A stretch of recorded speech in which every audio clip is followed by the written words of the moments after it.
കഴിഞ്ഞ ദിവസം ഞാൻ മുരിങ്ങയുടെ ഒരു വീഡിയോ ചെയ്തിട്ടുണ്ടായിരുന്നു. അതൊത്തിരി ഹൈറ്റിൽ പോവുകയാണെങ്കിൽ നമുക്ക് അതിൻ്റെ മണ്ടയൊന്ന് വെട്ടി കൊടുത്തിട്ട് ഒരു പ്ലാസ്റ്റിക് കൂടോ എന്തെങ്കിലും ഒരു ടിന്നോ ഒക്കെ അതിൻ്റെ മണ്ടയിൽ കമത്തി വെച്ച് കഴിഞ്ഞാൽ ഈ താഴത്തുനിന്ന് തന്നെ നിറച്ച് പൊട്ടിക്കിളുക്കുന്ന ഒരു വീഡിയോ ഞാൻ ഇട്ടിട്ടുണ്ടായിരുന്നു. ഇപ്പം അങ്ങനെ ചെയ്ത് കഴിഞ്ഞിട്ട് നിറയെ ഇല വന്നിട്ടുണ്ട്. അപ്പം നമുക്ക് തോരൻ വെക്കാൻ വേണ്ടിയിട്ട് ഈ ഇല മുഴുവൻ നമുക്ക് കിള്ളിയെടുക്കാം. നമ്മൾ ഇതുപോലെ തന്നെയാണ് അതിൻ്റെ ഇലയെല്ലാം കിള്ളിയെടുക്കേണ്ടത്.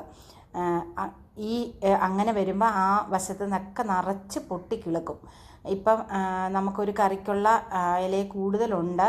നമുക്ക് ആവശ്യമുള്ളതിന് മാത്രം നമ്മൾ എടുത്താൽ മതി. ഇനിയിപ്പോൾ അടുത്ത ദിവസം നമ്മൾ എടുക്കുമ്പം ഇതെല്ലാം നിറച്ച് പൊട്ടിക്കിളുക്കും. അപ്പം നിങ്ങളെല്ലാവരും ഈ വീഡിയോ ഇഷ്ടപ്പെട്ടെങ്കിൽ സബ്സ്ക്രൈബ് ചെയ്യണം, ലൈക്ക് ചെയ്യണം, ഷെയർ ചെയ്യണം.